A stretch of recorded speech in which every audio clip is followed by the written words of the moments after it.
चलिए दोस्तों, कौटिल्य के बारे में पढ़ते हैं। इन्हें चाणक्य या विष्णुगुप्त के नाम से जाना जाता है और ये ईसा से लगभग 300 वर्ष पूर्व इनका जन्म हुआ था। तो आपको सबको पता ही होगा कौटिल्य के बारे में। ये चंद्रगुप्त मौर्य के गुरु रहे हैं, और ये तक्षशिला जो यूनिवर्सिटी है वहाँ पर अध्यापक थे।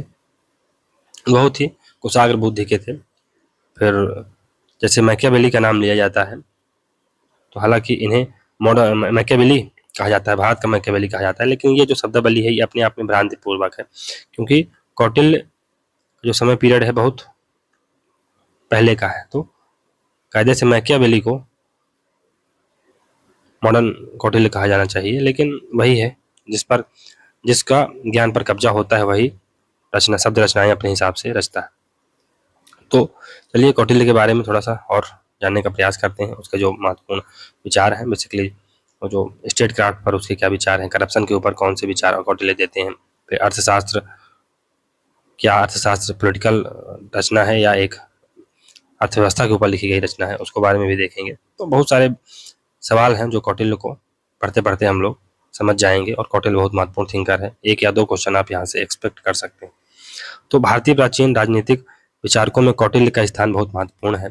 साधारण परिवार में जन्म के बावजूद अपनी योग्यता, क्षमता व साहस से न केवल अपना मुकाम स्थापित किया, वरन अपनी संगठन क्षमता, कूटनीति, शौर्य से नंद वंश का नाश किया। उन्होंने अपनी दूरदृष्टि से नंद वंश के अत्याचार से भारतीय जनमानस को मुक्त कराया। साथ ही चंद्रगुप्त मौर्य को स्थापित करते हुए भारतीय राजनीतिक एकीकरण के द्वारा एक सशक्त राजनीतिक सत्ता की स्थापना की। तो कौटिल्य के बारे में आपको एक कहानी पता ही होगी कि जब वो घनानंद के दरबार में गए और कहा कि अब जो यूनान का काइंड ऑफ अटैक होने वाला है, आप अपने साम्राज्य की रक्षा कीजिए और साम्राज्य को सशक्त करिए। तो उनकी बहस हो गई राजा से, घनानंद से, और तभी उन्होंने एक प्रण लिया कि जब तक मैं इस नंद वंश को उखाड़ नहीं फेंकता हूँ तब तक मैं अपनी चोटी नहीं बांधूंगा। और हुआ भी ऐसा, उन्होंने नंद वंश को उखाड़ फेंक दिया। तो ये है इस महान व्यक्ति का महान व्यक्तित्व। विद्वानों का मत था कि कौटिल्य का जन्म 400 ईसा पूर्व तक्षशिला के एक गरीब परिवार में हुआ। उनको कई नामों से पुकारा जाता है, जिनमें विष्णुगुप्त, चाणक्य, कौटिल्य प्रमुख है। कौटिल्य ने तक्षशिला विश्वविद्यालय में शिक्षा ग्रहण की।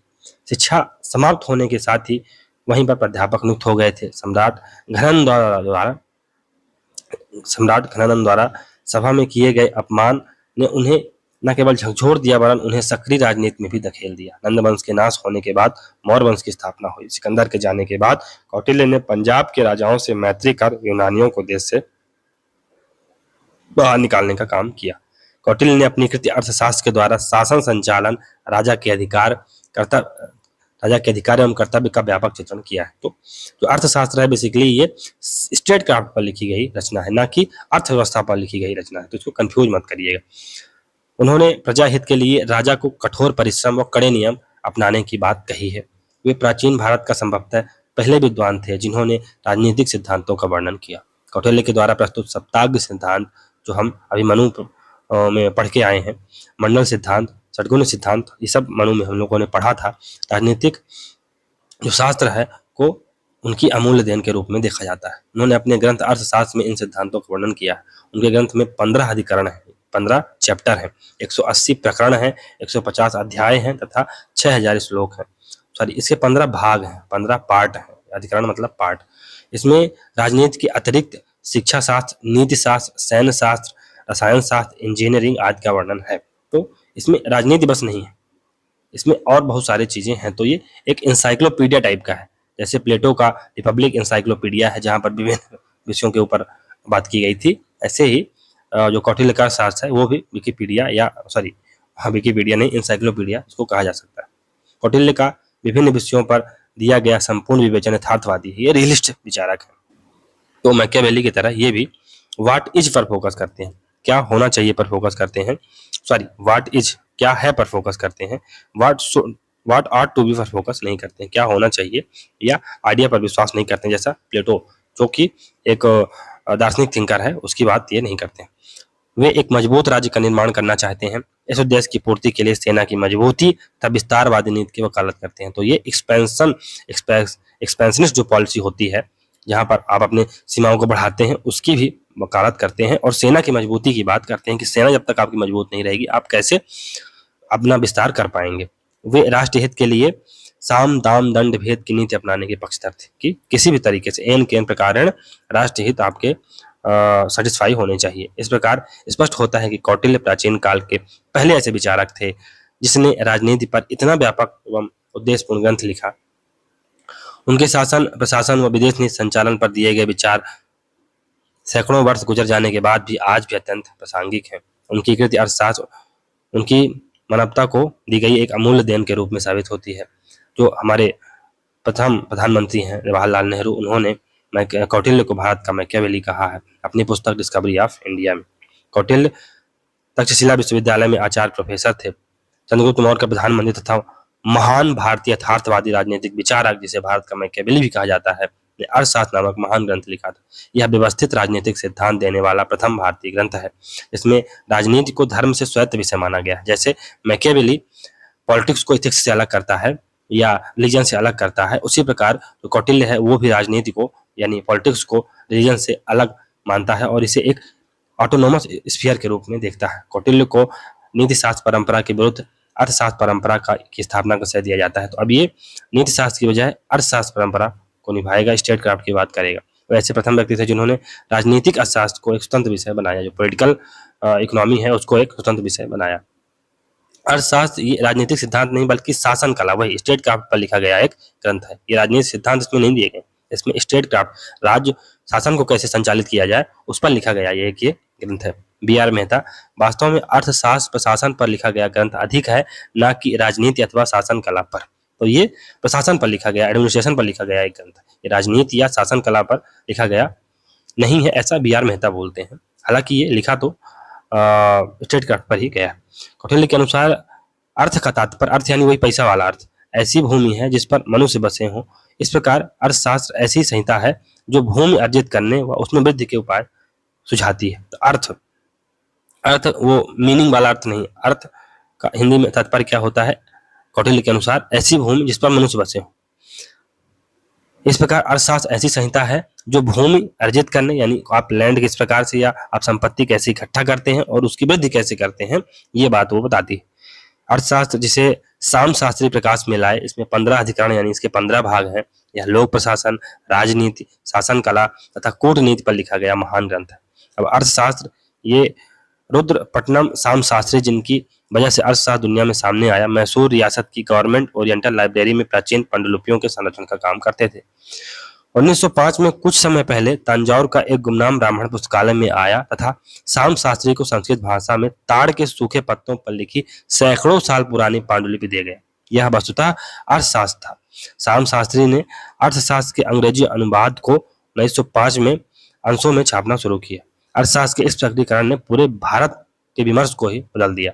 अब लोगों को पता चला कि भारत केवल अंधकार का देश नहीं है, भारत के पास भी कितना नॉलेज है। भारत के पास एक ऐसा थिंकर है जो करोड़ों वर्ष पहले हजारों वर्ष पहले यथार्थ की बातें कर गया है, रियलिटी की बातें कर गया है, प्रैक्टिकल बातें कर गया है। अर्थशास्त्र में सरकार के 34 भाग हैं। सरकार के कितने भाग हैं? 34। राज्य में 18 मंत्री व विभागाध्यक्ष होते हैं जिन्हें कौटिल्य अष्टादश तीर्थ कहता है। अष्टादश तीर्थ कहता है। तीर्थ का अर्थ होता है मंत्री या विभागाध्यक्ष। तीर्थ मतलब मंत्री या विभागाध्यक्ष। अर्थशास्त्र श्रुति, स्मृति व संहिता की बजाय नीति शास्त्र है। ये नीति शास्त्र है। अर्थशास्त्र में 4 विधाओं का उल्लेख मिलता है, अर्थात मानव ज्ञान 4 प्रकार का है। पहला अनवीक्षिकी यानी दर्शन व तर्क के माध्यम से जो ज्ञान हम प्राप्त करते हैं उसे हम अनवीक्षिकी कहते हैं। इसमें चार्वाक, सांख्य या योग दर्शन का ज्ञान आता है। यह विधाओं की प्रकाश स्तंभ विधा है। यह विधाओं की प्रकाश स्तंभ यानी कि ये काइंड ऑफ अंतर के दर्शन या तर्क ये प्रकाश स्तंभ की तरह काम करता है, लाइट हाउस की तरह काम करता है अगर कोई भी विधा को आपको समझना है तो। त्रयी की बात करता है। इसमें धर्म, अधर्म व वेदों का ज्ञान तथा वर्ण व्यवस्था का ज्ञान है इसमें। फिर वार्ता में कृषि व व्यापार अर्थात अर्थव्यवस्था का ज्ञान है। यह राज्य का प्राण है। वार्ता राज्य का प्राण है। इसमें कृषि व व्यापार का ज्ञान दिया गया है, यानी अर्थव्यवस्था का ज्ञान दिया गया। दंड नीति, तो इसमें शासन कला या राजनीति शास्त्र, इसमें संभवतः का वास दंड में है, हमने मनु में भी पढ़ा है। संपूर्ण सांसारिक जीवन व राज्य दंड नीति पर आश्रित है। ज्ञान की प्रथम तीनों विधाओं का संरक्षण संवर्धन दंड नीति पर आलंबित है। तो अगर हमें अन्वीक्षिकी, त्रयी और वार्ता को सफल बनाना है तो हमें दंड नीति पर इसको बेस्ड होना पड़ेगा। दंड नीति स्वतंत्र नहीं है, दंड जीवन में सुरक्षा लाने हेतु अनिवार्य है, लेकिन दंड अनुशासन पर आश्रित है। आप अनुशासन पर दंड आश्रित है। दंड नीति ही अर्थशास्त्र का मुख्य विषय है। दंड नीति ही अर्थशास्त्र का, अगर कोई पूछे कि अर्थशास्त्र का मुख्य विषय क्या है तो आप बता दीजिएगा क्या है, दंड नीति। दंड राज्य शक्ति व प्रभुसत्ता का प्रतीक है तथा अर्थशास्त्र के उद्देश्यों की प्राप्ति का साधन है। तो दंड बेसिकली राज, शक्ति व प्रभुसत्ता का प्रतीक है तथा अर्थशास्त्र के उद्देश्यों की प्राप्ति का साधन है। अर्थ की तुलना में धर्म गौण है। कौटिल्य का राज्य धर्मनिरपेक्ष राज्य है। तो ये एक सेकुलर स्टेट है, ये किसी धर्म द्वारा संचालित राज्य नहीं। मत्स्य न्याय की समाप्ति हेतु राज्य का अनुभव हुआ है। तो राज्य का ओरिजिन क्यों हुआ? मत्स्य न्याय, जो एनार्की फैली हुई थी, जिसकी लाठी उसकी भैंस थी, उसको समाप्त करने के लिए राज्य का उदय हुआ है। कौटिल्य ने अर्थशास्त्र की रचना गद्य व पद्य दोनों में की है। तो ये प्रोज में भी है और पोएट्री में भी है, यानी ये काइंड ऑफ गद्य व पद्य दोनों में है। कौटिल्य के अर्थशास्त्र में आगमनात्मक यानी इंडक्टिव और उसकी उपविधियां यानी प्रयोगात्मक, ऐतिहासिक, तुलनात्मक, पर्यवेक्षणात्मक व सदस्यात्मक की समाजशास्त्रीय और मनोवैज्ञानिक पद्धतियों का प्रयोग किया गया। कुल मिला के आगमनात्मक पद्धति आप याद रखिएगा। कौटिल्य के अनुसार राजनीति शास्त्र के दो पहलू होते हैं, एक दर्शनात्मक, दूसरा प्रयोगात्मक। तो एक हम आइडियोलॉजिकली या एक हमारा फिलोसॉफिकल बेसिस होता है नीति शास्त्र का, दूसरा प्रैक्टिकल वाला, वही जो जिसकी बात प्लेटो करता है वो दर्शनात्मक है और जिसकी बात अरस्तु करता है वो प्रयोगात्मक है, प्रैक्टिकल है, अप्लाइड नॉलेज है। अर्थशास्त्र में दोनों ही प्रकार की राजनीतियों का उल्लेख मिलता है। अब हम यहाँ से कौटिल्य के अर्थशास्त्र की विषय वस्तु देखेंगे। तो कौटिल्य ने अर्थशास्त्र में मुख्यतः राजनीतिक समस्याओं का विवेचन कर उनका समाधान प्रस्तुत किया। अतः अर्थशास्त्र का प्रमुख विषय राजनीति है। इसमें राजनीति शास्त्र, अर्थशास्त्र, दर्शन शास्त्र, समाजशास्त्र, शिक्षा शास्त्र, रसायन शास्त्र आदि अनेक विषयों का वर्णन मिलता है। अर्थशास्त्र के 15 अधिकरणों में मुख्यतः निम्नलिखित विषयों का विवेचन किया गया है। 15 अधिकरण है, याद करिए। पहला अधिकरण, इसमें राजा के अमात्य की योग्यता, उसकी नियुक्ति, गुप्तचरों की नियुक्ति, राज्य से संबंधित व राजा की रक्षा समस्याओं तथा ज्ञान की शाखाओं का विवेचन किया गया। दूसरे अधिकरण में राज्य के प्रशासनिक विभागों व विभिन्न पदाधिकारियों, उनके कार्य, दुर्गों के प्रकार, वित्त पर नियंत्रण आदि विषयों पर वर्णन किया गया है। तीसरे अधिकरण में इसमें राज्य की दीवानी और फौजदारी न्यायिक प्रणाली का विवेचन किया गया है। इसमें विवाह तथा उत्तराधिकार, ऋण, दास, श्रमिक, चोरी, जुमा आदि विषयों का वर्णन मिलता है। चौथे अधिकरण में इसमें चोरी, डकैती आदि के उपचार की व्यवस्था का विवेचन किया गया है। पांचवें अधिकरण में इसमें राज्य के कर्मचारियों के कर्तव्यों का विवेचन किया गया है। छठे अधिकरण में इसमें राज्य के 7 अंगों का वर्णन किया गया है। सातवें अधिकरण में इसमें विजय के लिए अभियान करने से पूर्व के कार्यों पर विचार किया गया है। जब हम अभियान करते हैं कोई, तो उससे पहले क्या क्या करना चाहिए, कौन कौन से संसाधन जुटाने चाहिए या हमें कौन कौन सी नीति अपनानी चाहिए। इसमें षड्गुण्य नीति अर्थात पर राष्ट्र संबंधी विचारों पर विस्तृत वर्णन किया गया है।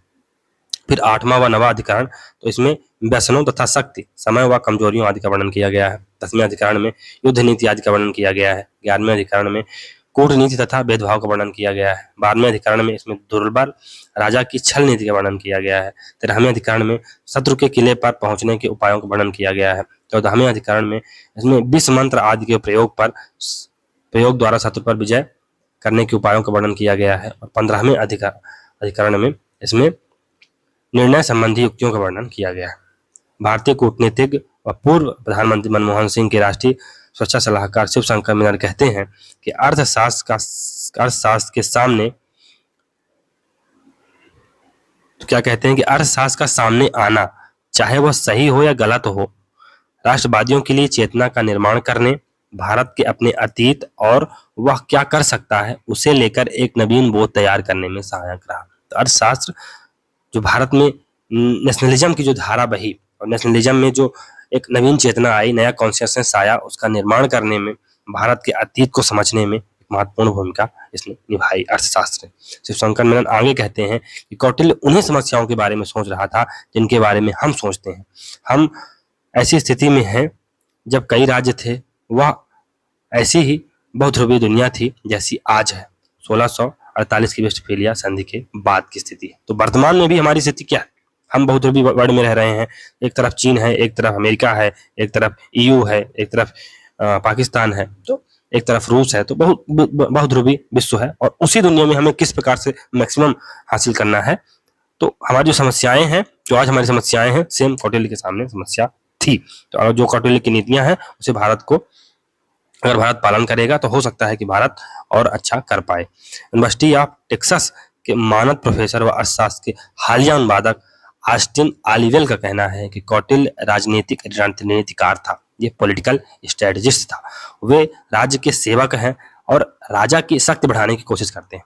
इस प्रकार विजय गुस्से द्वारा विजय पाना, शक्ति या सत्ता का विस्तार करना कौटिल्य की रणनीति का केंद्र है। किस प्रकार से राजा को शक्ति दिलवा दिया जाए या राजा को विजयी बना दिया जाए, ये कौटिल्य की रणनीति का केंद्र है। किस प्रकार चंद्रगुप्त मौर्य विजयी हो, ये कौटिल्य की रणनीति का केंद्र है। जर्मन समाजशास्त्र मैक्स वेबर का मानना है कि कौटिल्य का अर्थशास्त्र सही रूप में उग्र मैकियावेली वाद का प्रतीक है। यानी जो मैकियावेली, अगर मैकियावेली के प्रिंस की तुलना की जाए कौटिल्य के प्रिंस से, तो हम ऐसा कह सकते हैं कि अर्थशास्त्र के जो उग्र सिद्धांत हैं की तुलना में जो द प्रिंस है बहुत सीधा साधा लगता है। तो अर्थशास्त्र में जो जिस प्रकार के राजा के वर्णन किया गया है उसके सामने मैकियावेली का प्रिंस बहुत बच्चा लगता है। जितनी उग्रता से, जितनी स्पष्टता से अर्थशास्त्र में कौटिल्य बोलता है कि नेशनल इंटरेस्ट माने क्या, हमला मतलब कैसे, जो आप गुप्तचर भेजेंगे मतलब किसको, किस प्रकार से, कहाँ, ये सब बातें वो बताता है। तो वही है, मैक्स वेबर कहते हैं कि जो कौटिल्य का प्रिंस है, कौटिल्य का राजा है, उसके सामने प्रिंस का जो मैकियावेली का प्रिंस है वो बच्चा लगता है या बहुत ही सीधा साधा लगता है।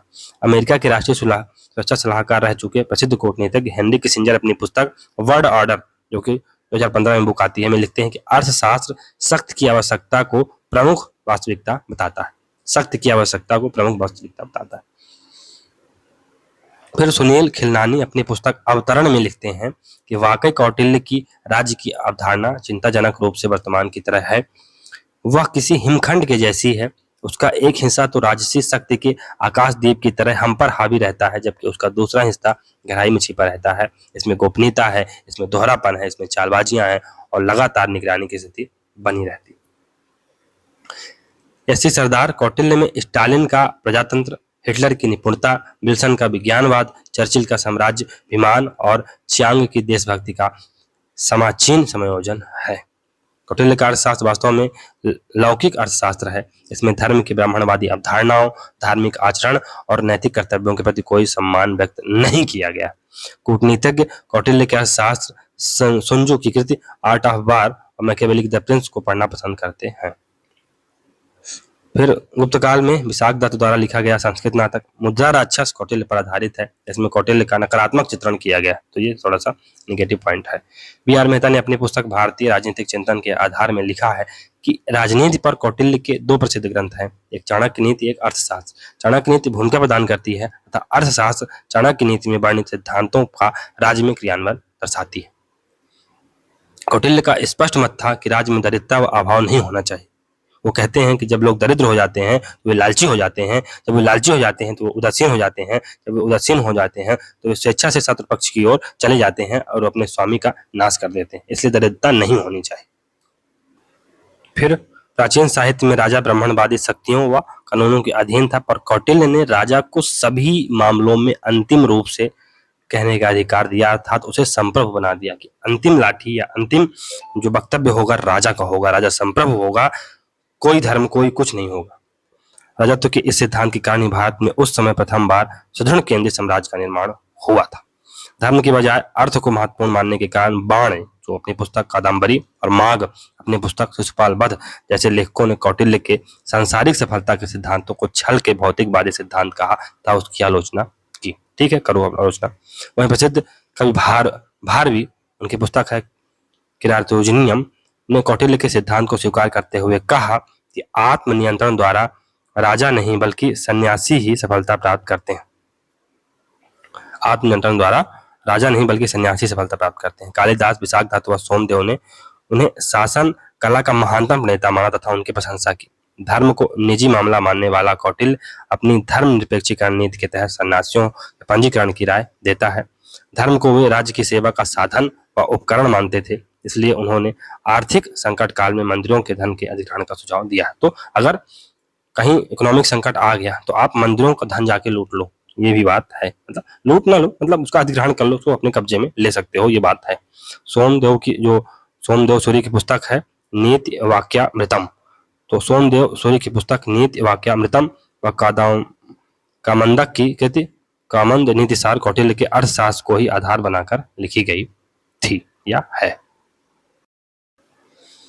तो नेक्स्ट है कौटिल्य का राज्य।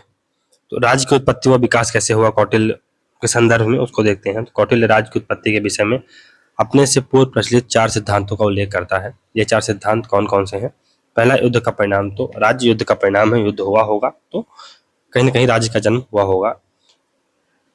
दूसरा सिद्धांत है विकास मूलक सिद्धांत, यानी राज्य रूपी संस्था का विकास धीरे धीरे हुआ होगा। पहले परिवार बना होगा, फिर परिवार से गांव बना होगा, गांव से धीरे धीरे जिला बना होगा, जिला से राज्य बन गया होगा, तो विकास मूलक ये संस्था है।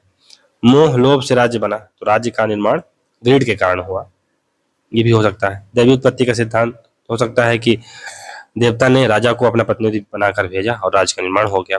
कौटिल्य उपयुक्त चारों सिद्धांतों को नहीं मानता है। कौटिल्य का राज्य जैविक ऑर्गेनिक है। राज्य साध्य व व्यक्ति साधन है, पर उत्पत्ति के संबंध में कौटिल्य संविधा सिद्धांत सामाजिक समझौते का समर्थन करता है, यानी ये सोशल कॉन्ट्रैक्ट थ्योरी जो हॉब्स लॉ रूसो देते हैं का समर्थन बेसिकली करता है। सामाजिक समझौता, तो मत्स्य न्याय की समाप्ति के लिए मनुष्यों ने आपस में समझौता कर मनु को राजा बनाया। तो जो एनार्की थी, स्टेट ऑफ नेचर थी, जहां पर जिसकी लाठी उसकी भैंस थी, उसको समाप्त करने के लिए लोगों ने क्या कहा, मनु को अपना राजा बनाया। चलिए हम आपको अथॉरिटी देते हैं, आपको शासन करने का अधिकार देते हैं।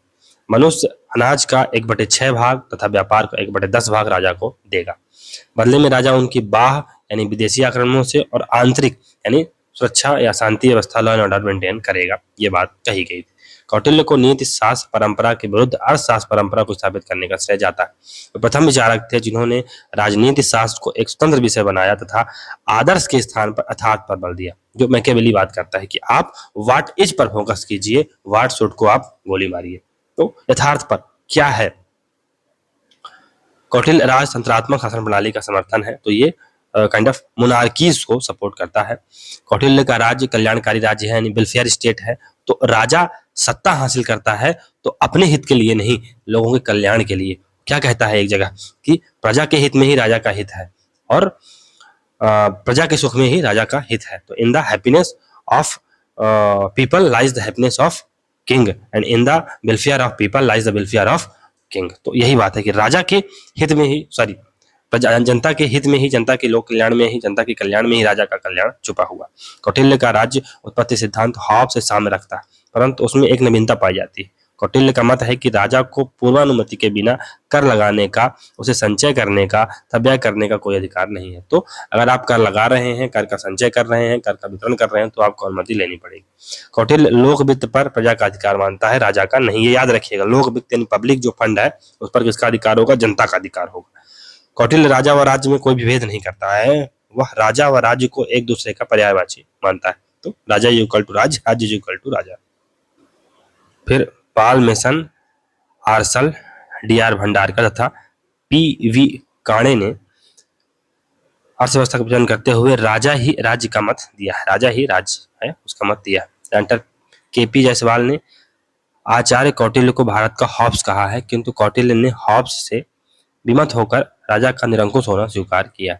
कौटिल्य का मुख्य बल राज्य के स्थायित्व पर है कि स्टेबिलिटी कैसे बनी रहे, मेंटेन रहे। फिर भी उसका राज्य संरचनात्मक होने के साथ साथ विकासात्मक एवं वितरणात्मक है, यानी कि डिस्ट्रीब्यूटिव भी है, डेवलपमेंटल भी है, लोगों का वेलफेयर करेगा। वितरण संबंधी न्याय के तहत वे अतिरिक्त वस्तुओं को योग्य लोगों में वितरित करने की सिफारिश करते हैं। राज्य का प्रधान लक्ष्य था राजा का योगक्षेम, यानी योगक्षेम का अर्थ है अलब्ध, अलब्धार्थ तथा लब्ध परीक्षण। योगक्षेमम, ये प्रजा का योगक्षेम यानी प्रजा का कल्याण, ये जो राज्य का प्रधान लक्ष्य था। तो दंड नीति का लक्ष्य क्या था? अलब्ध, अलब्धार्थ यानी अप्राप्त को प्राप्त करिए। असिस्टेंट प्रोफेसर का पद है, उसे आप प्राप्त करिए। नेट जीआरएफ आप प्राप्त करिए। जो अलब्ध है, अलब्ध परीक्षण यानी जो प्राप्त हो गया है अब आपको, तो उसका परीक्षण करिए। तो अगर आप असिस्टेंट प्रोफेसर बन गए तो उसका संरक्षण करिए, ऐसा नहीं कि आप कोई गलत काम कर दें और आपको बाहर निकाल दिया जाए। फिर रक्षित विवर्धनी, अब आप उसका संवर्धन करिए, असिस्टेंट प्रोफेसर से आप एसोसिएट प्रोफेसर बनिए, प्रोफेसर बनिए। और वृद्धस्थ तीर्थेषु प्रतिपादनी, यानी बढ़े हुए का समुचित वितरण करना। तो अब आप बहुत आगे बढ़ गए हैं, जो चीज़ आपने इकट्ठा कर ली थी इसका आपने संरक्षण किया, जिसे आपने पाया इसका संरक्षण किया, उसको आप संरक्षित भी कर रहे हैं, उसका विवर्धन भी कर रहे हैं। तो अब आप उसको अच्छी तरह से बांटिए, अपना जो योगदान है लोगों में भी बांटिए। इस प्रकार राज्य व राजनीति संरचनात्मक व विकासात्मक कार्यों के साथ साथ वितरणात्मक न्याय से भी संबंधित है। कौटिल्य यथार्थवादी विचारक था, अतः राज्य प्रथम था। धर्म व नैतिकता राज्य के ध्येय को पूर्ण करने के साधन मात्र थे। धर्म राज्य व राजनीति के अधीन था, तो धर्म राज्य व राजनीति के अधीन था। राजकोष में धनाभाव की स्थिति में राजा सदैव द्रव्य यानी मंदिरों का खजाना भी ले सकता है, ये बात भी है। जैसे मैकियावेली बोलता है ना कि धर्म का जो टूल आप यूज करो, आप धार्मिक हो नहीं, भले ही आप धार्मिक ना हो लेकिन आप धार्मिक दिखो। धर्म व काम अर्थ के अधीन है। कौटिल्य के अनुसार धर्म राज्य की सेवा का एक शक्तिशाली साधन। कौटिल्य धर्म निरपेक्ष राज्य का समर्थन करता है, यानी ये एक सेकुलर स्टेट की बात करता है। फिर राज्य की मंत्रिपरिषद में कौटिल्य 3-4 मंत्रियों की नियुक्ति का समर्थन करता है। संप्रभुता, तो कौटिल्य शासक को संप्रभु नहीं मानता। कौटिल्य के अनुसार शासक तो संप्रभु राज्य के आदेशों को क्रियान्वित करने का माध्यम है। कौटिल्य के अनुसार राज्य की संप्रभुता अवधारणात्मक रूप से धर्म व दंड में निहित है। उनके अनुसार केवल वही बल प्रयोग वैध हो सकता है जो धर्म के सिद्धांतों को क्रियान्वित करने के लिए किया गया, जो अच्छाई के लिए किया गया, जो धर्म की स्थापना के लिए दंड का उपयोग किया गया। जैसे महाभारत है, तो महाभारत में क्या हुआ, दंड का उपयोग किया गया, लोगों का विनाश किया गया। क्यों किया गया? क्योंकि उससे धर्म की स्थापना हुई। धर्म की अगर स्थापना की जाती है और इसके लिए युद्ध होता है तो ये एक सद्गुण कहा जा सकता है। फिर प्रशासनिक व्यवस्था, तो संपूर्ण राज्य प्रांतों या जनपदों में बटा हुआ था। इस जनपद का मुखिया समाहर्ता यानी राज्यपाल की तरह हुआ करता था। संपूर्ण राज्य प्रांतों या जनपदों में बटा हुआ था। जनपद का मुखिया समाहर्ता या राज्यपाल की तरह होता था। वर्तमान में प्रांत या जनपद आगे 4 भागों में बटे हुए थे, जिनका मुखिया स्थानिक हुआ करता था, ये जिलाधीश टाइप के हुआ करते थे। फिर अन्य अधिकारी शीर्षाध्यक्ष, ये कृषि शास्त्री हुआ करता था। सन्निधाता, ये राज्य के भंडार गृहों का प्रभारी होता था। फिर गणिकाध्यक्ष, ये वेश्याओं पर नियंत्रण रखने वाला होता था। कर्मांतिका, ये कारखानों का प्रभारी हुआ करता था। गांव का मुखिया गोप व नगर का नागरिक होता था। शीताध्यक्ष कृषि से संबंधित होता था। वहीं रूप दर्शन सिक्कों के निरीक्षक को कहते थे। रूप दर्शन सिक्कों के निरीक्षक को कहते थे। शीताध्यक्ष कृषि से संबंधित होता था। युक्त, तो केंद्र व स्थानीय शासन के बीच की संपर्क कड़ी होती थी। युक्त को ये क्या होता था, केंद्र व स्थानीय शासन के बीच की संपर्क कड़ी होती थी। केंद्रीय प्रशासन, तो इसमें मंत्रण या परिषद हुआ करती थी। तो अर्थशास्त्र में 18 तीर्थों यानी 18 मंत्रियों की बात की गई हो, 26 अध्यक्षों का उल्लेख मिलता है। डॉक्टर बेनी प्रसाद, कौटिल्य के अनुसार निष्कलंक बौद्धिक चतुराई, उचित निर्णय, दायित्व की उचित भावना, लोकप्रियता आदि एक मंत्री की आवश्यक योग्यताएं होनी चाहिए। रक्षण, अपराधों पर नियंत्रण रखने हेतु पुलिस हुआ करती थी। पंचग्रामिक, ये सीमा विवाद के समाधान हेतु अधिकारी हुआ करता था। नायक, ये सेना का संचालक हुआ करता था। पौर, ये नागरिक नामक अधिकारी जिसे नगर प्रशासन के संचालन का अधिकार दिया जाता था। नगरीय व ग्रामीण दोनों प्रकार के स्थानीय प्रशासन का उल्लेख मिलता है। तो स्थानीय शासन, कौटिल्य ने प्रशासन के सबसे निचले हिस्से पर अर्थात स्थानीय शासन का भी उल्लेख किया है। वह राजा के द्वारा गौ, स्थानिक व नगराध्यक्ष आदि अधिकारियों की नियुक्ति का समर्थन करता है। उसके द्वारा वर्णित प्रमुख स्थानीय जो प्रशासन है उसके अधिकारी निम्न है। पहला, गोप क्या होता था, यह स्थानीय शासन का प्रमुख पदाधिकारी हुआ करता था। वह 5 से 10 ग्रामों का जिम्मेदारी लेता था। इन ग्रामों की संपूर्ण जिम्मेदारी गोप की होती थी। तो गोप ये स्थानीय शासन का प्रमुख पदाधिकारी होता था। इसे आप सरपंच की तरह देख सकते हैं। हालांकि सरपंच केवल एक गांव का मुखिया होता है, लेकिन ये 4 से 5 गांवों का, 5 से 10 गांवों का मुखिया हुआ करता था। स्थानिक, यह गोप के ऊपर स्थापित एक महत्वपूर्ण पदाधिकारी होता था। तो अब सरपंच हो गया, उसके ऊपर एक पदाधिकारी या जनपद अध्यक्ष टाइप का व्यक्ति हो गया। जिले के समस्त गोप उसके अधीन हुआ करते थे। तो अब जितने भी ग्राम हैं उसके अधीन, या जितने भी गोप हैं, ग्राम नहीं गोप, जिनको गोप ग्रामों को नियंत्रित करता है, तो उनके अंदर कौन हुआ करते थे, स्थानिक के अंदर ये गोप हुआ करते थे। और नगराध्यक्ष, प्रत्येक नगराध्यक्ष होता था। तो वही है कि आप जनपद पंचायत, जनपद अध्यक्ष, फिर नगर अध्यक्ष या किसे कहते हैं जिलाध्यक्ष, वही होता है जिला पंचायत का जो मुखिया होता है। कौटिल्य प्रशासन से संबंधित पदाधिकारी, तो द्वारिक क्या होता था, ये राजमहल के संरक्षण एवं आंतरिक व्यवस्था के लिए उत्तरदायी होता था। द्वारिक अंतर बेसिक, ये राजा का प्रधान अंगरक्षक होता था। सन्निधाता, ये राज्य भंडारण ग्रहों का प्रभारी होता था।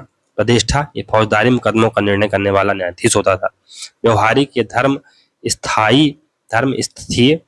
स्थीय यानी दीवानी न्यायालयों का मुखिया हुआ करता था, मुख्य न्यायाधीश हुआ करता था। क्रमांतिक, हमने इसके बारे में पढ़ लिया है कि ये कारखानों व खानों की देखभाल करने वाला अधिकारी हुआ करता था। कुप्याध्यक्ष, ये वन रक्षक हुआ करता था, कुप्याध्यक्ष। आयुध गाराध्यक्ष, ये शस्त्रों का संग्रहण व रखरखाव करने वाला अधिकारी हुआ करता था। पौतवाध्यक्ष, ये व्यापारिक गतिविधियों के लिए माप तौल का नियंत्रण करने वाला अधिकारी होता था। शुल्काध्यक्ष, सीमा शुल्क व चुंगी कर वसूलने वाला अधिकारी हुआ करता था। शीताध्यक्ष, ये कृषि विभाग का प्रभारी हुआ करता था। सुनाध्यक्ष, ये पशु पक्षियों के वध को रोकने वाला अधिकारी हुआ करता था। गणिकाध्यक्ष, बसियाओं पर नियंत्रण करने वाला अधिकारी होता था। नवाध्यक्ष, ये नौकाओं व जलयानों के आगमन पर नियंत्रण करने वाला अधिकारी होता था। विविताध्यक्ष, ये वन विभाग का अधिकारी हुआ करता था।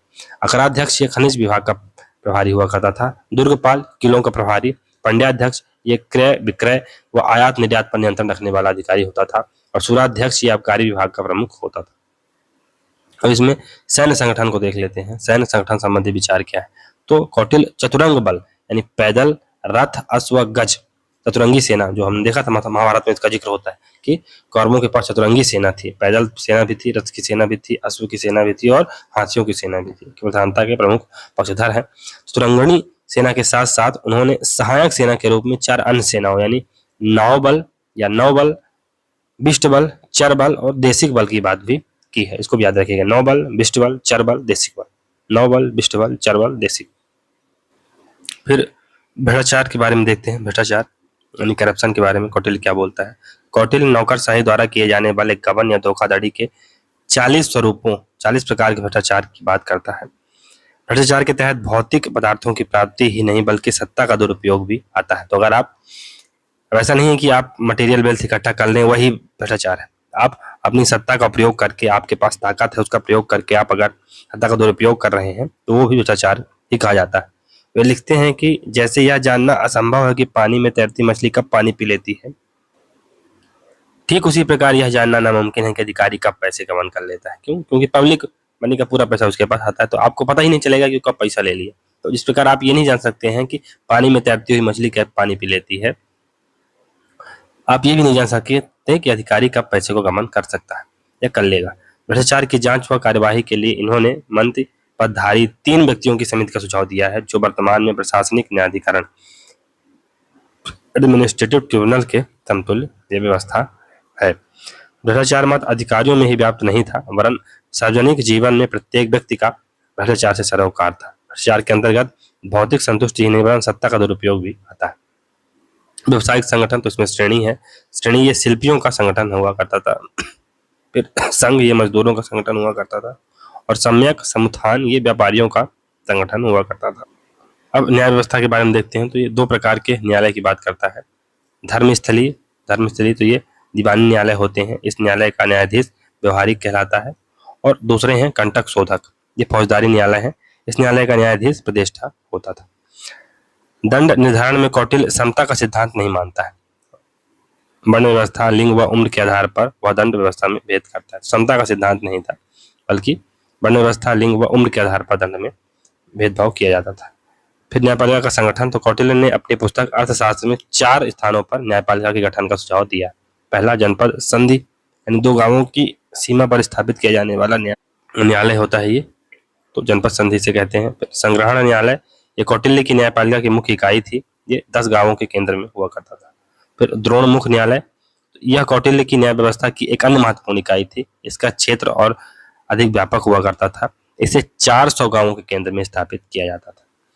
स्थानीय न्यायालय, तो स्थानीय न्यायालय द्रोणमुख न्यायालय की अगली कड़ी होता थे।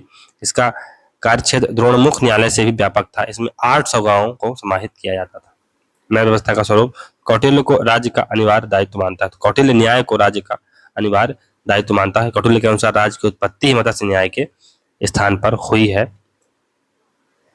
तो मत्स्य न्याय के स्थान पर औचित्य व नैतिकता के आधार पर न्याय की स्थापना के लिए हुई है। कौटिल्य ने भी अरस्तु की भांति न्याय के दो पक्ष स्वीकार किए हैं, एक वितरणात्मक न्याय यानी distributive justice. Distributive justice Kautilya के मत में राज्य का सकारात्मक दायित्व है कि आपके पास जो संग्रहण आपने किया है, जो उसका संवर्धन किया है, जो आपने प्राप्त किया है, उसको आप अब डिस्ट्रीब्यूट करिए, उसको आप बांटिए, औरों को दीजिए। इस दायित्व की पूर्ति के द्वारा राज्य यह सुनिश्चित करता है कि प्रजा का कोई भी वर्ग अभावग्रस्त नहीं हो और समाज में साधनों का वितरण न्याय और औचित्य के सिद्धांतों के अनुसार हो। क्यों? क्योंकि वो पहले ही बोल चुका है कि अगर गरीबी रहेगी, लोगों के अंदर उदासीनता आएगी तो वो दूसरी जो सेना है, विपक्ष की सेना है, वहां पर जाना पसंद करेंगे। सकारात्मक न्याय कलेक्टिव जस्टिस जो अरस्तु भी बात करता है। इस न्याय के अंतर्गत कौटिल्य ने राज्य पर यह दायित्व डाला है कि वह कानूनों के उल्लंघन द्वारा प्रजा के अधिकारों का अतिक्रमण करने वाले व्यक्तियों को समुचित दंड देकर तथा प्रजा के विभिन्न वर्गों के मध्य किसी अधिकार के प्रश्न पर मतभेद या विवाद हो जाने पर उसका समुचित निपटारा करके प्रजा के अधिकारों को सुरक्षा प्रदान करके वही लॉ एंड ऑर्डर मेंटेन करे। और अगर जो व्यक्ति लॉ एंड ऑर्डर को ब्रीच करता है तो न्यायपालिका के माध्यम से उसको जस्टिस दिलाया जाए। न्यायाधीशों पर नियंत्रण कौटिल्य ने न्यायिक अधिकारियों द्वारा न्यायिक शक्ति के समुचित प्रयोग तथा निष्पक्ष आचरण को सुनिश्चित करने के लिए प्रावधान किए हैं। यद्यपि कौटिल्य ने न्यायाधीशों को व्यापक शक्तियां प्रदान की हैं, किंतु उन्होंने यह भी अपेक्षा की है कि न्यायाधीशों द्वारा इन शक्तियों का प्रयोग विधि के अनुसार ही किया जाना चाहिए।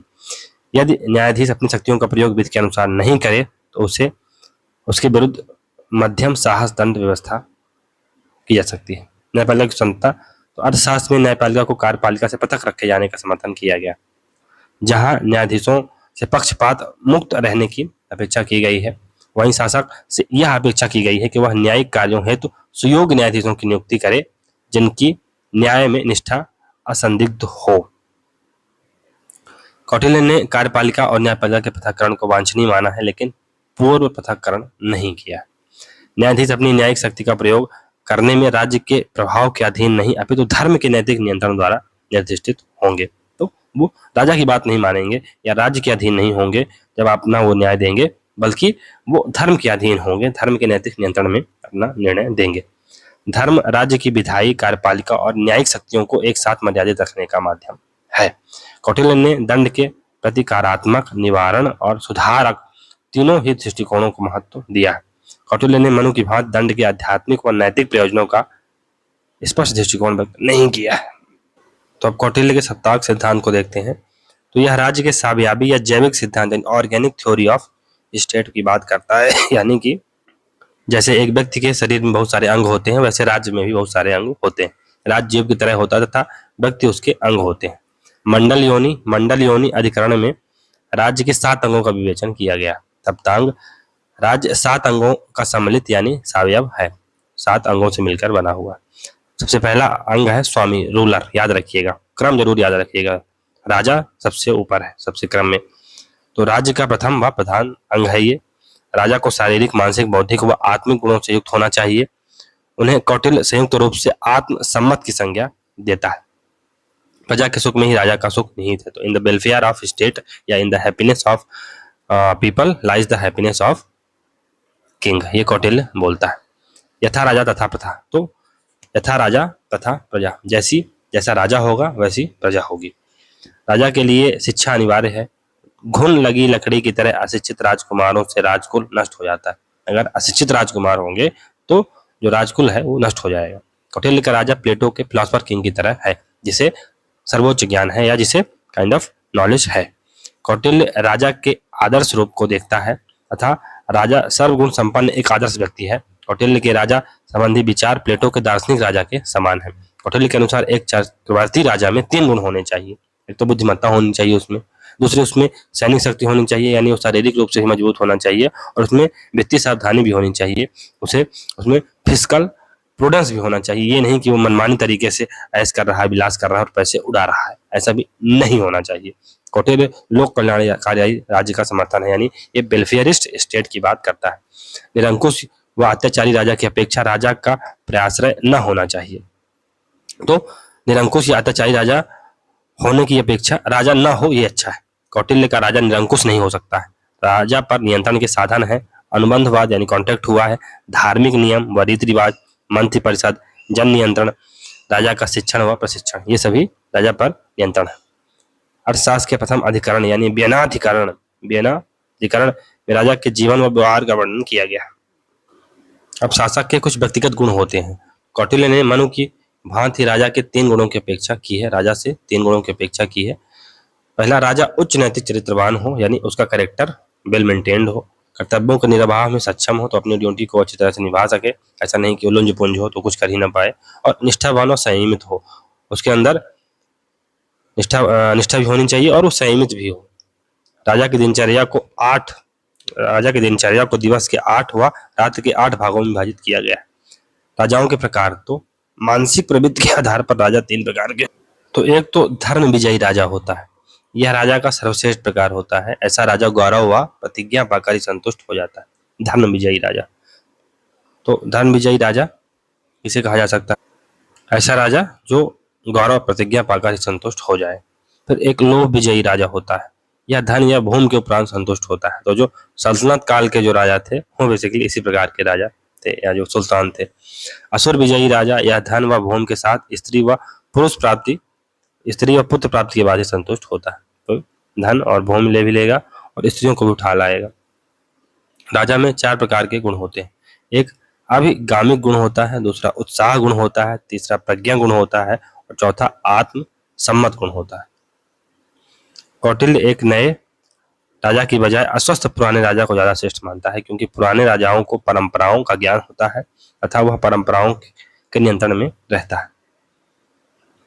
कौटिल्य निम्न कुल की बजाय उच्च कुल के राजा को श्रेष्ठ मानते हैं, क्योंकि जनता इनकी आज्ञा आसानी से मान लेती है।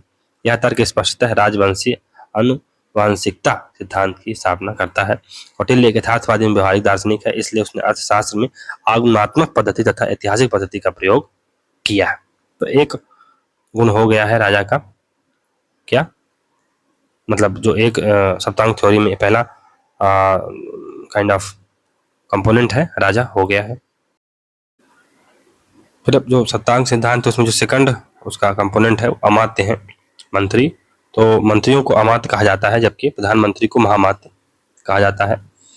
राजा व अमात्य एक गाड़ी के 2 पहिए होते हैं जो एक दूसरे के बिना बेकार होते हैं। तो they are the 2 wheels of 1 chariot, एक ही रथ के 2 पहिए होते हैं। मंत्रिपरिषद, तो कौटिल्य ने शासन की शक्ति को संस्थागत शक्ति माना है तथा राजा से अपेक्षा की है कि वह अपने समस्त कार्य मंत्रिपरिषद की सलाह से करेगा। एक संस्था के रूप में मंत्रिपरिषद के सदस्यों की संख्या के विषय में एक निश्चित या व्यवहारिक दृष्टिकोण का प्रतिपादन किया है। कौटिल्य के अनुसार मंत्रिपरिषद में 3 या 4 मंत्री होने चाहिए। वर्तमान में 15% रहते हैं, तो ये मंत्रियों की संख्या को निश्चित कर दिया गया है 91st अमेंडमेंट एक्ट के द्वारा, ये भी याद रखिएगा। मंत्रिपरिषद में 4 से अधिक मंत्री रखे जाने पक्ष में नहीं है वह, क्योंकि संख्या अधिक होने पर गोपनीयता भंग होने लगती, कॉन्फिडेंशियलिटी है वो भंग हो जाती। मंत्रिपरिषद के सदस्यों की संख्या के विषय में राजा को परिस्थिति और आवश्यकता अनुसार व्यवहारिक दृष्टिकोण अपनाने की सलाह दी। मंत्रियों की 2 संस्थाओं को उल्लेख किया है। पहला मंत्रियों की सभा या राज्यसभा और मंत्रिपरिषद। मंत्रियों पर नियंत्रण, तो उपधा परीक्षण, मंत्रियों की नियुक्ति हो चारित्रिक सत्यापन किया जाना चाहिए। कौटिल्य ने मंत्रियों पर नियंत्रण करने के लिए गुप्तचरों के माध्यम से समय समय पर अमात्यों की 4 प्रकार की परीक्षाओं को उल्लेख किया। पहला धर्मोपधा यानी धर्म के द्वारा अमात्य के हृदय की पवित्रता का परीक्षण किया जाए।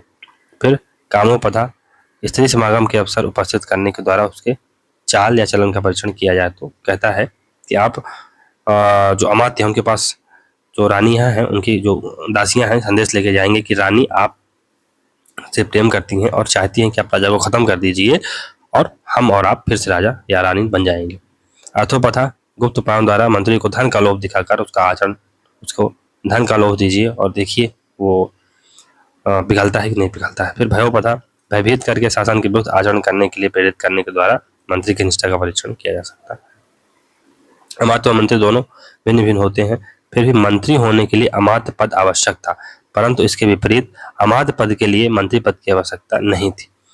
वस्तुतः मंत्री पद अमात्य पद से बड़ा व महत्वपूर्ण हुआ करता था। मंत्री पद अमात्य पद से बड़ा एवं महत्वपूर्ण हुआ करता था। वास्तव में अमात्य राज कर्मचारियों की एक ऐसी कोटि थी जिसमें से उच्च अधिकारी जैसे प्रधानमंत्री, पुरोहित, न्यायाधीश, अन्य मंत्री, समाहर्ता, सन्निधाता, अंतःपुर का कर्मचारी, सदान, जंगल आदि के अध्यक्षों की नियुक्ति होती थी।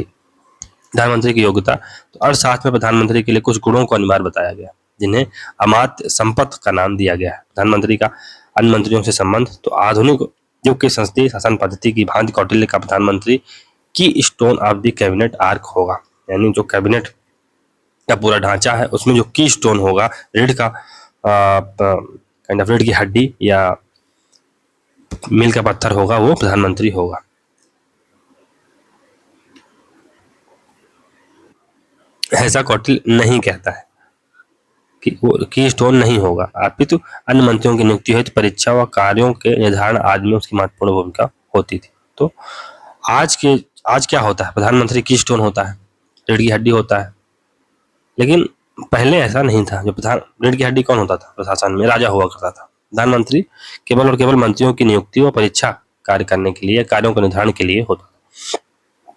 फिर तीसरे नंबर में इसमें जनपद की बात की गई। तो पहले में राजा, दूसरे में अमात्य, तीसरे में जनपद। तो क्रम से याद रखिएगा। जनता या भूमि, तो एक तो राजा होगा, राजा के कुछ मंत्री होंगे और उनके पास कुछ भूमि होनी चाहिए। जनता या भूमि उनके पास होनी चाहिए, इस पर वो राज करेंगे जिससे धन वसूलेंगे। जनपद का संगठन 10 गांवों का समूह हुआ करता था। संग्रहण ये 20 गांवों का, सार्वत्रिक ये 400 गांवों का, द्रोणमुख ये 800 गांवों का समूह हुआ करता था। तो सॉरी, ये इसमें थोड़ा सा एक बार और देखते हैं। जनपद का संगठन देखते हैं, तो 10 गांवों का समूह ये संग्रहण कहा जाता है, 200 गांवों का सार्वत्रिक, 400 गांवों का द्रोणमुख और 800 गांवों का समूह स्थानिक कहा जाता है। फोर्ट ये चौथे नंबर पे आता है। क्यों ऐसा बार बार बताया जा रहा है? क्योंकि ऐसे क्वेश्चन पूछ ले जाते हैं कि चौथे नंबर पे क्या था, तीसरे नंबर में क्या था, 5वें नंबर में क्या था, इसलिए बताया जा रहा है। इसको समझिए आप लोग। कौटिल्य ने अपने साथ में 2 तरह के दुर्गों, फिर नहीं पता रहेगा तो गप मारते रह जाइएगा या तुक्के लगाते रह जाइएगा, तो वो कभी सही होगा कभी गलत हो जाएगा। तो 2 तरह के दुर्गों का वर्णन करता है, एक दुर्ग विधान, दूसरा दुर्ग निवेश। दुर्ग विधान का कौटिल्य का आशय दुर्ग, मुख्य दुर्ग से है, इसमें वह मुख्य दुर्ग के निर्माण पर बल देता है कि एक मुख्य दुर्ग होना चाहिए, एक मुख्य किला होना चाहिए। दुर्ग निवेश से उसका आशय दुर्ग के अंदर के भवनों व राज्य के अंदर महत्वपूर्ण स्थानों पर निर्मित भवनों से है। तो एक मुख्य दुर्ग होता है, जैसे आप कभी लाल किला गए हो तो एक पूरा लाल किला, पूरा उसके परिसर है, पूरा लाल किले के अंदर बहुत सारे महल या बहुत सारी जो संरचनाएं बनी हुई हैं। तो एक तो दुर्ग विधान होगा, यानी एक पूरा लाल किला टाइप का पूरा एक बड़ा दुर्ग होगा और उसके अंदर कुछ जो अन्य महल या अन्य जो संरचनाएं बनी होंगी उसे वो दुर्ग निवेश कहता है। कौटिल्य के मतानुसार दुर्ग 4 प्रकार के होते हैं। औदक दुर्ग, वह दुर्ग जो चारों ओर से पानी और तालाब से घिरा होता है उसे औदक दुर्ग कहा जाता है। जो दुर्ग चारों ओर से पानी और तालाब से घिरा होता है।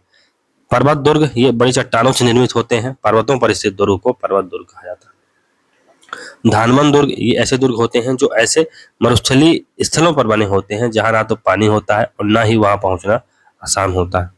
वन दुर्ग, घने जंगलों में बना दुर्ग होता है जहां का रास्ता बेहद दुर्गम, जिसे वन दुर्ग की संज्ञा दी जाती है। कौटिल्य के अनुसार औदक दुर्ग व पर्वत दुर्ग संकट के समय राज्य की तथा नागरिकों की रक्षा में सहायक होते हैं, जबकि धानवन दुर्ग व वन दुर्ग संकट के समय राजा की सुरक्षा हेतु आवश्यक एवं अति उपयोगी होते हैं। दंड 5वें स्थान पर है, सेना व लॉ एंड ऑर्डर। तो दंड अप्राप्त वस्तु की प्राप्ति में बढ़ोतरी की रक्षा और अच्छित का सही वितरण करता है।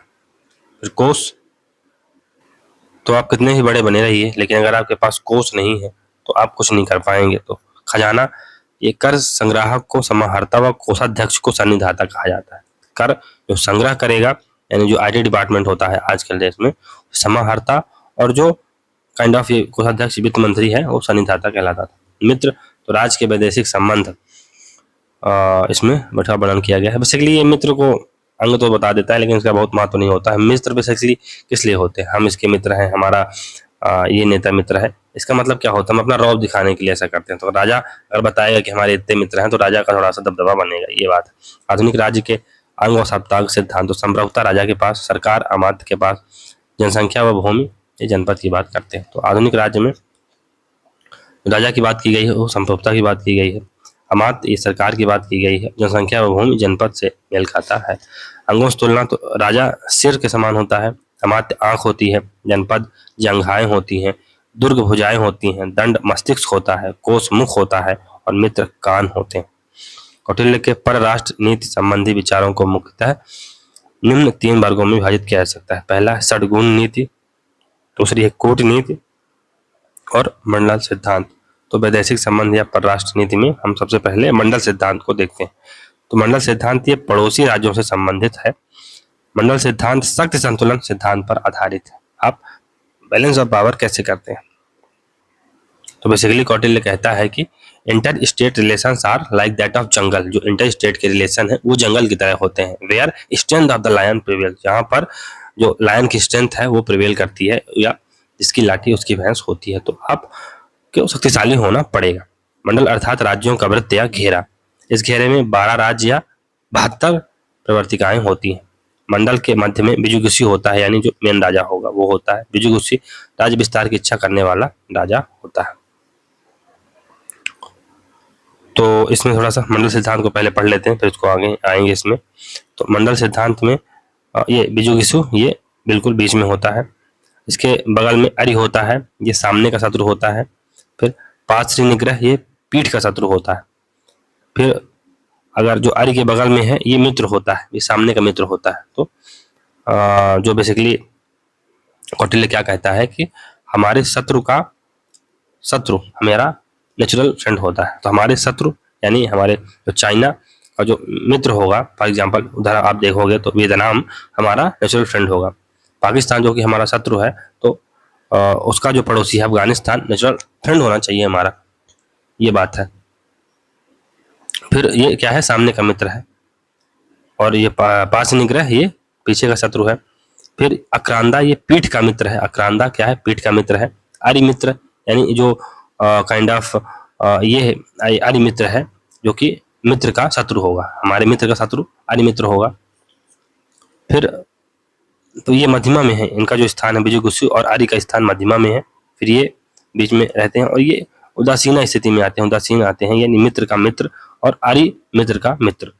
इधर पांच निग्रह ये सार है और अक्रांता सार, ये महत्वपूर्ण, थोड़ा सा इसको याद रखिएगा। 12 बेसिकली जो इसमें क्या है, 12 राज्य हैं इसमें। तो मध्यमा में बिजुगुषु है, इधर अरि है, अरि यानी शत्रु होता है, ये सामने का शत्रु है।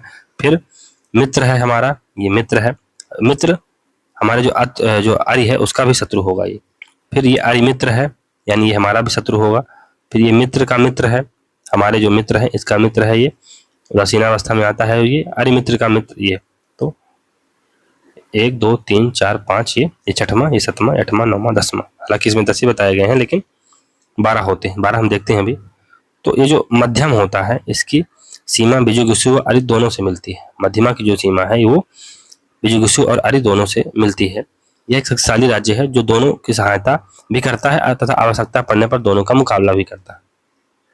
उदासीन राज्य पूर्णतः तटस्थ होता है, यह मंडल का सबसे शक्तिशाली राज्य है। तो हम देखते हैं कि जो स्विट्जरलैंड है तटस्थ है। ऐसे राज्य न्यूट्रल स्टेट होते हैं जो दोनों की सहायता करेंगे, या दोनों, फॉर एग्जाम्पल अगर नेपाल एक तटस्थ राज्य हो गया है, नहीं याद रखिएगा, अगर हो गया तो क्या होगा, नेपाल को अगर भारत को मिलिट्री बेस बनवा रहा है तो वो चाइना का ही बनवाएगा, है ना। तो जो सुविधाएं वो भारत को दे रहा है वो चाइना को भी देगा। इस प्रकार से वो न्यूट्रलिटी बेसिकली अपनाएगा। लघुमंडल, तो प्रत्येक राज्य का एक लघुमंडल होता है जिसमें 4 राज्य होते हैं। इसमें राज्य स्वयं, मित्र राज्य, शत्रु राज्य व उदासीन राज्य होते हैं। लघुमंडल में कुल 18 प्रकृतियां होती हैं। बृहद मंडल, तो इसमें 12 राज्य व इसमें 72 प्रकृतियां होती हैं। अर्थशास्त्र के 6ठे अधिकरण के दूसरे अध्याय में कौटिल्य ने मंडल सिद्धांत का वर्णन किया। मंडल सिद्धांत का वर्णन किया अर्थशास्त्र के 6ठे अधिकरण के दूसरे अध्याय में, याद रखिए। एस आल्टेकर, कौटिल्य का मंडल सिद्धांत सख्त संतुलन पर आधारित यानी बैलेंस ऑफ पावर पर आधारित। ये जो 12 राजाओं का समूह है उस पर आप कैसे अपनी शक्ति को संतुलित करते हैं, ये उस पर आधारित एक व्यवस्था है। कौटिल्य के अनुसार एक अच्छे राज्य में केवल यही आवश्यक नहीं है कि अच्छे कानून व संस्थाएं हों, वरन जन कल्याण के प्रति समर्पित ईमानदार व साफ सुथरा प्रशासन हो। वरन यह भी आवश्यक है कि अन्य राज्यों से उचित प्रकार के संबंध स्टैब्लिश हों। जरूरी नहीं है कि एक अच्छे राज्य में केवल और केवल अच्छे कानून संस्थाएं हों, जन कल्याण के प्रति समर्पित, ईमानदार व साफ सुथरा शासन हो। इसके साथ साथ हमें अन्य राज्यों से भी उचित प्रकार के संबंधों को स्थापित करने के लिए व्यवस्था करनी पड़ती है। मित्र और शत्रु दोनों कौटिल्य की संप्रभुता की अवधारणा के घटक तत्व हैं। कौटिल्य का कहना है कि राज्यों के संबंधों का क्षेत्र वन के समान होता है, जिसमें केवल सिंह की शक्ति का ही प्रभुत्व होता है। वही बात है कि inter state relation are like that of jungle where strength of the lion prevails. सैन्य बल व युद्ध, तो राजा के पास 3 शक्तियां होती हैं। एक तो उत्साही शक्ति यानी नैतिक बल, यह सबसे ज्यादा महत्वपूर्ण होता है कि हमारे अंदर उत्साह, भारत की सेना के अंदर उत्साह है कि हम जाएंगे पाकिस्तान को पीट के चले आएंगे। प्रभाव शक्ति, तो ये आपकी मिलिट्री पावर को इंडिकेट करती है कि आपके पास मिलिट्री ताकत कितनी है। और मंत्र शक्ति, ये कूटनीति को, बेसिकली आप डिप्लोमेटिकली कितने ज्यादा एक्टिव हैं या कितनी ज्यादा आपकी शक्ति है, ये उसको इंडिकेट करती है। युद्ध के 4 प्रकार हैं। पहला है प्रकाश या धर्म युद्ध, ये नियमानुसार युद्ध होता है, तो इसे धर्म युद्ध कहा जाता है। कूट युद्ध, ये छल कपट का युद्ध होता है, इसमें आप साम दाम दंड भेद का उपयोग करते हैं। तूषणी युद्ध, ये निकृष्ट युद्ध होता है, विष आदि का इसमें प्रयोग होता है। तो बेसिकली जो कौटिल्य क्या करते थे, विष का न्याय पालता था और राजाओं को मतलब जो अन्य देश के राजा हैं उन पर भेज दिया जाता था और उनको समाप्त करने का काम करती थी। माया युद्ध भी एक होता है। तो कौटिल्य ने 3 प्रकार के राजदूत, स्पाइसेस की व्यवस्था की है। जो स्पाई होते हैं ना, वो स्पाइसेस, वो मसाला वाला नहीं, स्पाई, जासूस। कौटिल्य ने दूत को राजा का मुखिया कहा है या राजा का मुख कहा है, माउथ ऑफ द किंग कहा है। तो इसमें ये निशिष्टार्थ होते हैं, इसमें अमात्य के समस्त गुण होते हैं। निशिष्टार्थ में अमात्य के सभी गुण होते हैं। जैसे विदेशी राजा से संधि आदि करने की पूर्ण स्वतंत्रता व अधिकार होता है। परिमितार्थ, अमात्य की बजाय 1/4 गुणों वाला होता है, इसे केवल निश्चित मामलों में समझौते का अधिकार होगा। और शासनहार, यह केवल संदेश वाहन का काम करेगा। तो हमने एक जगह ये छोड़ दिया था, क्या, षड्गुण नीति, इसको पढ़ लेते हैं। तो पड़ोसी राज्यों के साथ संबंध स्थापित करने की ये नीति है। ऐसे बेसिकली ये विदेश नीति है, जिसे हमने जब मनु को पढ़ा था तब भी पढ़ा था। तो राज्य की सुरक्षा व शक्ति वृद्धि की 6 नीतियां हैं। एक संधि संबंध बनाना, तो भारत और यूएसए संधि संबंध बनाते हैं। फिर संधि विग्रह, संधि विच्छेद, तो अगर आपको लगे कि आपकी शक्ति बढ़ गई है तो आप संधि विच्छेद कर लें। तो विग्रह, शत्रु का कोई अपकार करना विग्रह। यान यानी चढ़ाई करना या आक्रमण करना, तो अगर भारत चाइना पर आक्रमण कर दे तो ये यान के बराबर होगा। आसन, अब मौन है, उदासीन है, यानी आप तटस्थ हैं, आप कुछ नहीं बोल रहे हैं, बस आप जो है यथास्थितिवादी आप बन चुके हैं। सांश्रय, ये क्या है, शक्तिशाली के समक्ष समर्पण। तो आप जो समाश्रय है, इसमें हमने देखा भी था काइंड ऑफ, जब मनु को पढ़ा था तो उसने 2 अर्थ बताए थे, मनु ने भी 2 अर्थ बताए थे। पहला तो आप तो बेसिकली मनु क्या कहता है कि जो मनु के अगर संदर्भ में देखा जाए, समाश्रय का मतलब है कि आप अगर कमजोर राष्ट्र हैं तो आप ऐसे राष्ट्र की शरण में चले जाइए जो आपसे मजबूत है। लेकिन यहाँ पर जो समाश्रय का अर्थ है कि आप शक्तिशाली के समक्ष समर्पण कर दीजिए। द्वैधी भाव एक से संधि, दूसरे से विग्रह का संदर्भ ये देता है कि फॉर एग्जाम्पल अगर आपको चाइना से लड़ना है तो आप पाकिस्तान से थोड़ा सा पीस कर लीजिए ना। बात ये है कि एक साथ तो आप 2 फ्रंट पर लड़ नहीं सकते हैं, तो आपको किसी न किसी एक के साथ पीस करनी पड़ेगी। षड्गुण नीति मंडल सिद्धांत का ही प्रसार है। अंतर्राष्ट्रीय राजनीति के विश्लेषण में कौटिल्य यथार्थवाद व शक्ति सिद्धांत का समर्थक है। वही है, कौटिल्य को याद करते जाइए और इसको पढ़ते जाइए। फिर दूतों के कार्य, तो दूतों के बेसिकली कौन कौन से कार्य हो सकते हैं। एक तो प्रेषण हो सकता है, यानी अपने राजा के संदेश को दूसरे राजा तक पहुंचाने का काम कर सकते हैं। संधि पालत्व का काम भी कर सकते हैं, यानी कि संधि करना और उसका पालन करवाना, ये भी काम कर सकते हैं। फिर मित्र संग्रह, तो ये अन्य राजाओं के साथ मैत्री करने का भी काम कर सकते हैं। प्रताप, तो अवसर के अनुसार विदेशी राजा को चुनौती देना। बेसिकली डिप्लोमेट का काम आप देख लीजिए, यही होता है। अभी जो मुद्दा उठा था ना, जो केजरीवाल की गिरफ्तारी हुई थी, तो इसमें धमकी भी या काइंड ऑफ एक चुनौती भी दी गई थी बुला के सभी जो डिप्लोमेट थे भारत के द्वारा। सुहृदय भेद, यानी जिन 2 राज्यों में मैत्रीपूर्ण संबंध हो उसमें परस्पर विग्रह करवाना।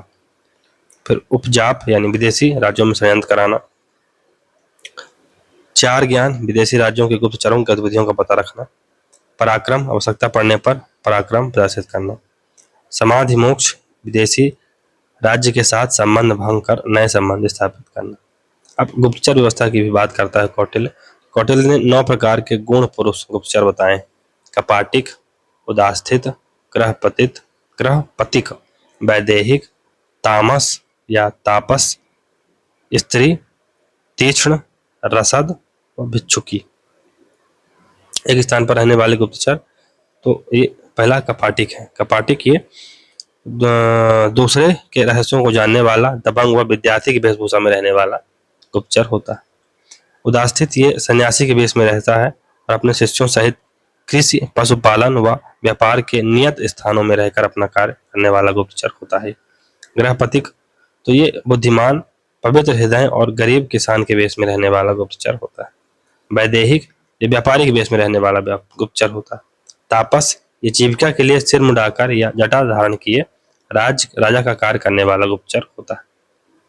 अब भ्रमणशील गुप्तचरों में कौटिल्य ने ऐसे गुप्तचरों की संज्ञा को संचार की संज्ञा दी है ना। ऐसे गुप्तचरों को इसने संचार की संज्ञा दी है। तो इसमें सत्री पहला है। ऐसे गुप्तचर जो राजा के संबंधी ना हो किंतु जिनका पालन पोषण राजा के लिए आवश्यक हो, जो सामुद्रिक विद्या, ज्योतिषी, व्याकरण, वशीकरण, इंद्रजाल, धर्मशास्त्र में निपुण हो, उन्हें कौटिल्य ने सत्री की संज्ञा दी है। तीक्ष्ण, देश में रहने वाले ऐसे व्यक्ति जो धन के लिए अपने प्राणों की भी परवाह न करके हाथी, बाघ व सांप से भी भिड़ जाते हैं, कौटिल्य उन्हें तीक्ष्ण कहता है। रसद, तो अपने बंधुओं से भी स्नेह न रखने वाले क्रूर प्रवृत्ति से आलसी स्वभाव वाले व्यक्ति को कौटिल्य ने रसद, जहर देने वाला कहा। परिवार्जिका, ये आजीविका की इच्छुक, दरिद्र, प्रौढ़, विधवा, सन्यासिनी के भेष में रहने वाली महिला परिव्राजिका कहलाती है।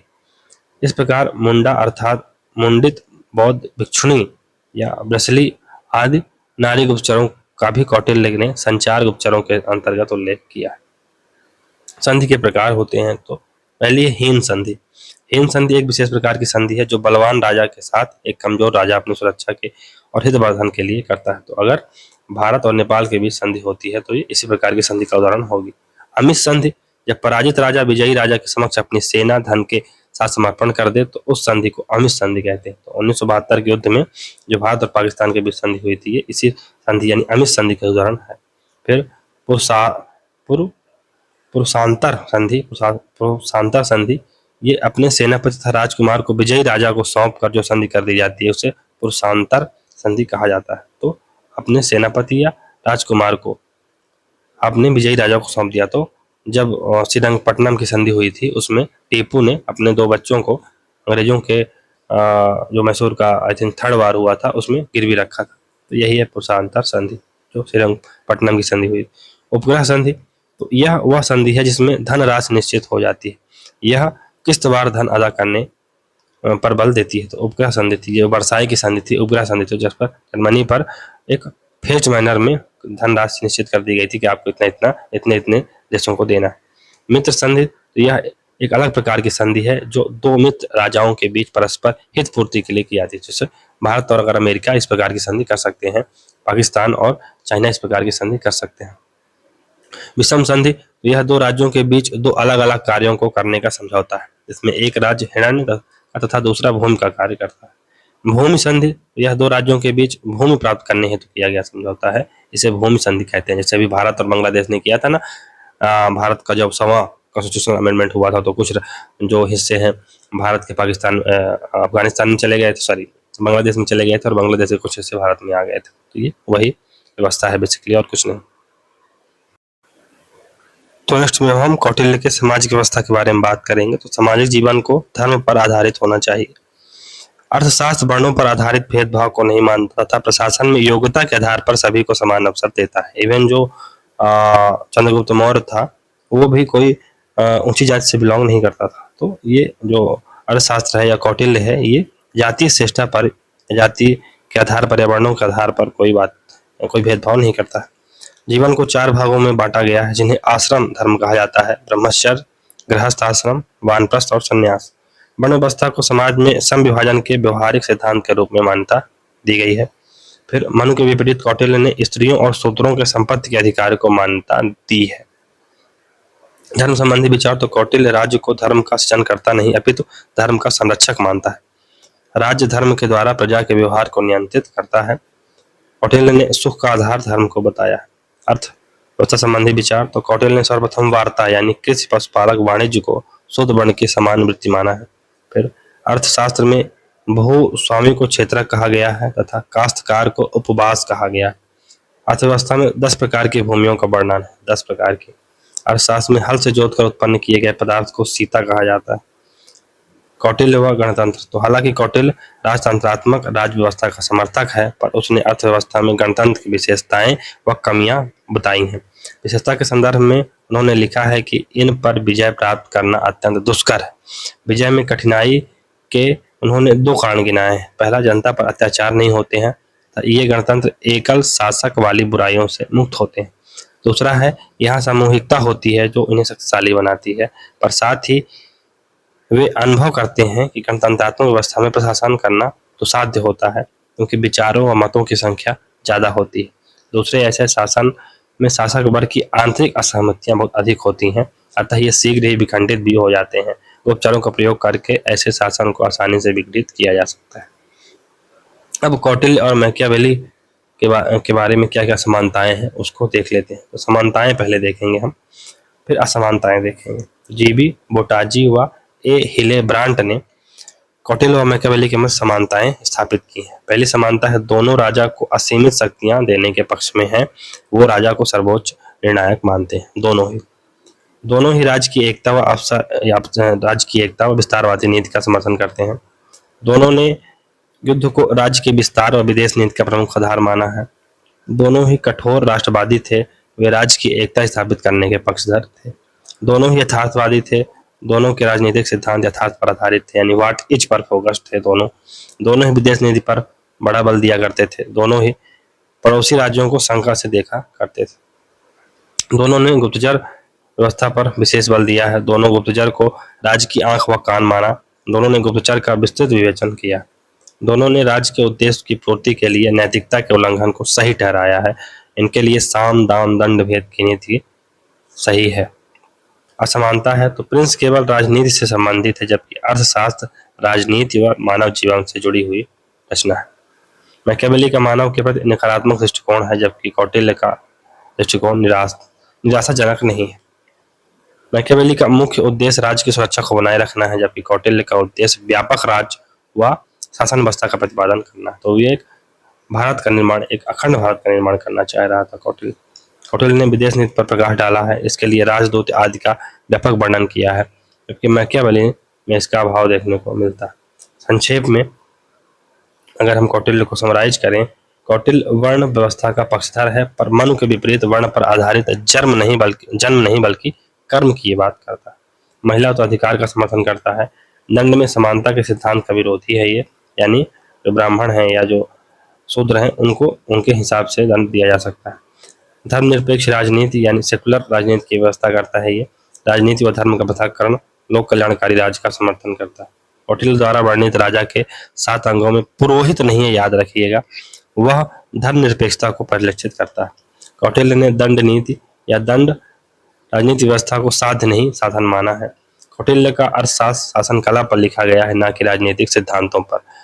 अर्थशास्त्र में यथार्थवाद, धर्मनिरपेक्षता, नैतिक निरपेक्षता का समर्थन किया गया है, पर इसमें भौतिकतावाद का समर्थन नहीं किया गया है, यानी मटेरियलिज्म का समर्थन नहीं किया गया। कौटिल्य द्वारा अर्थशास्त्र में वर्णित नौकरशाही व्यवस्था वर्तमान ढांचे से काफी साम्य रखती है। फिर कौटिल्य प्रथम विचारक है जिन्होंने चेतना पूर्वक अखिल भारतीय साम्राज्य बनाने की आवश्यकता पर बल दिया। वही अखंड भारत का जो सपना है इन्होंने दिखाया। कौटिल्य से संबंधित अन्य महत्वपूर्ण तथ्य, तो कौटिल्य इंद्रियों पर नियंत्रण रखने वाले राजा को ही सफल मानता है तथा राजा के 6 शत्रु माने हैं: काम, क्रोध, लोभ, मोह यानी अहंकार, मद और अत्यधिक हर्ष। ये राजा के 6 शत्रु। कानून के धर्म के विपरीत आचरण को रोकना राजा का पुनीत कार्य है। राजा न्याय का स्रोत है। कानून के 4 स्तंभ हैं: पवित्र कानून यानी धर्म, प्रमाण यानी व्यवहार, इतिहास यानी चरित्र और राज्यादेश यानी राज्यादेश या राज शासन। ये कानून के 4 स्तंभ होते हैं। नारी के अधिकारों से संबंधित अनेक प्रावधान अर्थशास्त्र में हैं। उत्तराधिकारों के नियमों व संबंधी के अधिकार संबंधी नियमों का भी वर्णन किया गया है। अर्थशास्त्र में ऊंची और नीची जाति के मध्य प्रचलित भेदभाव का भी वर्णन किया गया। राज्य की सुरक्षा एवं इस हेतु निरंकुश संप्रभुता का वर्णन है। मैकियावेली की भांति कौटिल्य की इस साध्य हेतु कोई साधन अपनाने की सलाह राजा को देता है। कोई भी साधन अपनाने के लिए राज्य को सलाह देता है कि आप अपने नेशनल इंटरेस्ट को प्रोटेक्ट करने के लिए, राज्य की सर्वाइवल को बनाए रखने के लिए आप किसी भी प्रकार के हथकंडे अपना सकते हैं। There is no end that you cannot kind of there are no means that you cannot use. You can use any means which is legal, ethical, anything which may not be illegal, ethical or anything, but you can use them for the sake of achieving national interest. फिर कौटिल्य के अनुसार शक्ति 3 प्रकार की होती है। NC Bandyopadhyay के अनुसार कौटिल्य द्वारा वर्णित राज्य न बहुलवादी है न ही एकलवादी, यह तो बहुलवादी एकलवाद है। पुस्तक बीसी सेन की पुस्तक है इकोनॉमिक्स इन कौटिल्य में कहा है कि कौटिल्य ने एक विकासशील अर्थव्यवस्था तथा नियोजित राज्य की अवधारणा का प्रतिपादन किया। प्रोफेसर मधुकर श्याम चतुर्वेदी क्या बोलते हैं, का मत है कि कौटिल्य के अनुसार जनता की नैतिक व भौतिक समृद्धि को, लौकिक और पारलौकिक कल्याण को तथा साथ ही वितरणात्मक न्याय को सुनिश्चित करना राज्य के अस्तित्व का मूल प्रयोजन है। कौटिल्य क्या कहता है कि राजा की प्रसन्नता में ही या राजा की यदि राजा संपन्न है हो तो उसकी समृद्धि से जनता भी समृद्ध होती है।